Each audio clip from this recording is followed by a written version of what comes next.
ముఖ్యమంత్రి వస్తే ఎన్నో వరాలు ఇచ్చిపోతాడు. ఇక్కడ ఎంతో మా నియోజకవర్గం ఫండ్ ఇస్తారని ఆలోచన చేసినారు. కానీ ఆయన వచ్చిన తర్వాత ఆయన చూసి ప్రజలు ముఖ్యమంత్రి మా ప్రాంతానికి నిధులు ఇస్తారని రైతులు అనుకున్నారు, రైతులకు భరోసా ఇస్తారనుకున్నారు, నిరుద్యోగులకు భరోసా ఇస్తారనుకున్నారు. ఇవన్నీ చేస్తాడేమో అనే ఆలోచనతో పాపం అందరూ ఆయన ఎదురు చూశారు.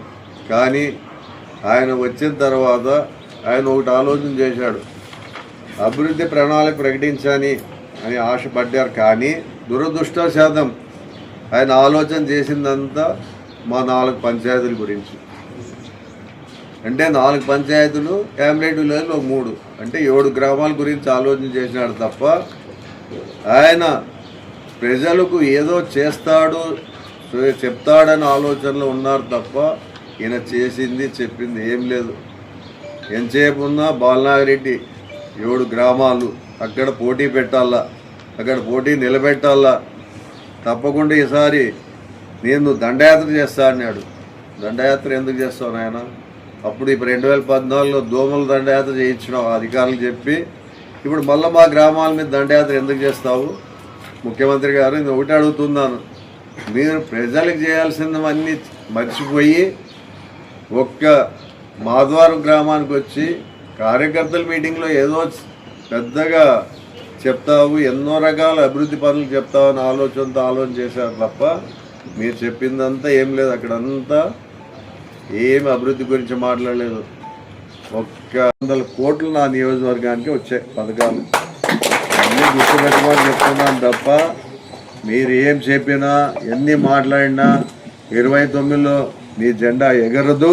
తప్పకుండా మా వైఎస్ఆర్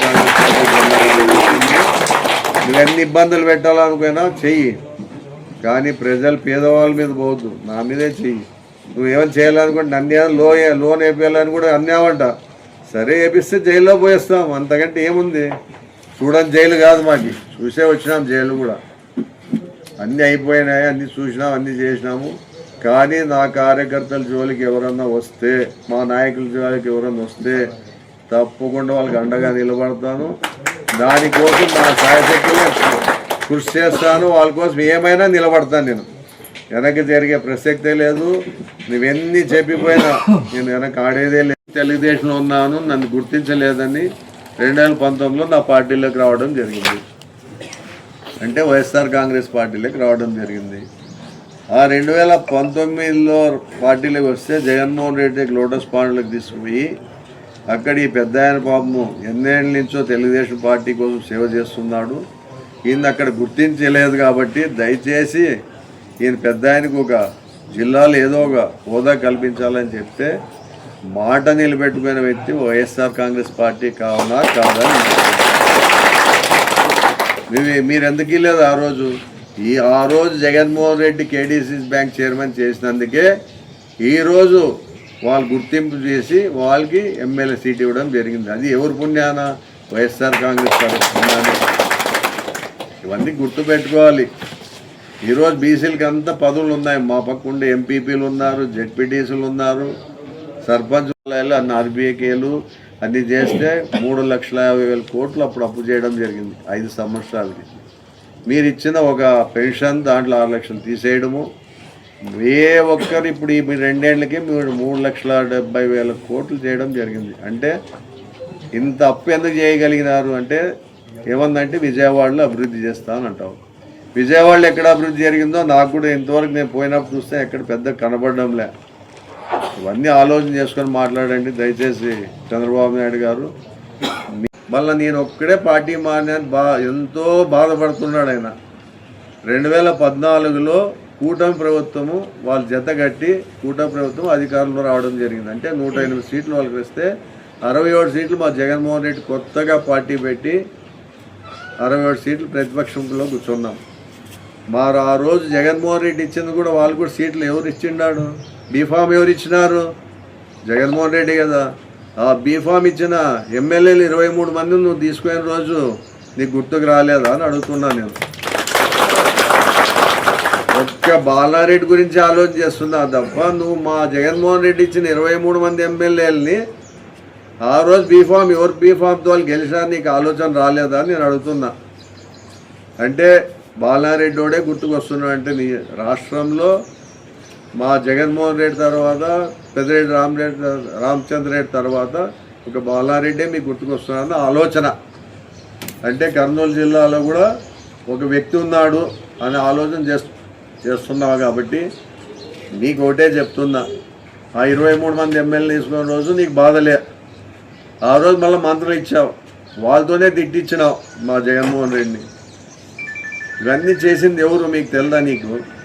మరి ఈరోజు వాళ్ళు కండ వేశావు నువ్వు. మళ్ళీ 2019లో మేము అధికారంలో వస్తే 150 సీట్తో నీ పక్క నుంచి 5 మంది వస్తే కూడా మా జగన్మోహన్ రెడ్డి ఒకటే చెప్పాడు. ఏం చెప్పినాడు? మీరు పోటీ చేసి నిలబడతా అంటే నేను కండ వేస్తా, లేకపోతే ఊరుకుండండి, మీకు ఏ సాయం కావాలో నేను చేస్తా అని చెప్పడం జరిగింది. కానీ కండ వేసిన ప్రసక్తి మా జగన్మోహన్ రెడ్డి ఎప్పుడు చేయలే.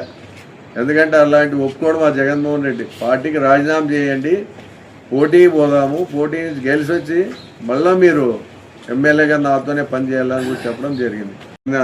ఎందుకంటే ఆ రోజు రాజశేఖర రెడ్డి దగ్గర పోతే అభివృద్ధి జరుగుతుంది వెనకబడిన ప్రాంతము. ఆయన అయితే తాగునీరుకైతేమి ప్రజలకు అన్నీ చేస్తాడన్న ఆలోచనతో పోవడం వాస్తవమే. నా ప్రజలకు చెప్పే పోయినాను నేనంతకు నేనే పోలేదు. నా నాయకుల్ని, నా కార్యకర్తలు, నా ప్రజలను అడిగి నేను పోయినా. ఆ రోజు అందరూ ఒప్పుకోయిన తర్వాతనే నేను పోయినా. కానీ కండవ వేసుకోలే. అది గుర్తుపెట్టుకోవాలి చంద్రబాబు నాయుడు గారు. ఆలోచన తప్పించి మళ్ళీ ఆయన ఏం చెప్తున్నాడు? ఆయన చెప్పేదేమో బాగుంది. అంటే గుర్తుపెట్టుకోవాలి చంద్రబాబు నాయుడు గారు, మీరు ఎవరో వాళ్ళు చెప్పిన మాట అభివృద్ధి ఏం చెప్పాడు? సూపర్ 6 అని చెప్పాడు.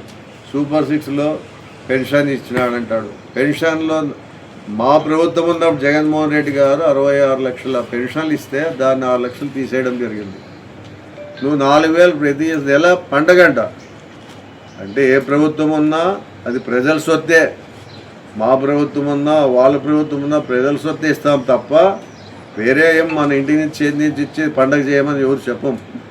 కానీ చంద్రబాబు నాయుడు ప్రతి నెల పెన్షన్ ఇచ్చేప్పుడు గ్రామాలకు వాళ్ళ కార్యకర్తల్ని, ఇన్ఛార్జీలని, వాళ్ళ నాయకులను పోయి పెన్షన్ పంచమని చెప్తున్నాడు. కానీ మా జగన్మోహన్ రెడ్డి అలా ఎప్పుడు ఆలోచన చేయలేదు. జగన్మోహన్ రెడ్డి అవ్వాతాతలు ఉంటారు, వాళ్ళ ఆఫీసుల చుట్టూ రాలేరు, వాళ్ళ దగ్గరకు పోలేరు అనే ఆలోచనతో వాలంటరీ వ్యవస్థ తీసుకొచ్చి వాలంటరీ వ్యవస్థ పెట్టి ప్రతి ఇంటికి 6 గంటలకే తలుపు తట్టి ఆ రోజు పెన్షన్లు ఇవ్వడం జరిగింది. మరిన్ని అప్డేట్స్ కోసం ఛానల్ ను సబ్స్క్రైబ్ చేయండి. నోటిఫికేషన్స్ కోసం బెల్ ఐకాన్ పై క్లిక్ చేయండి.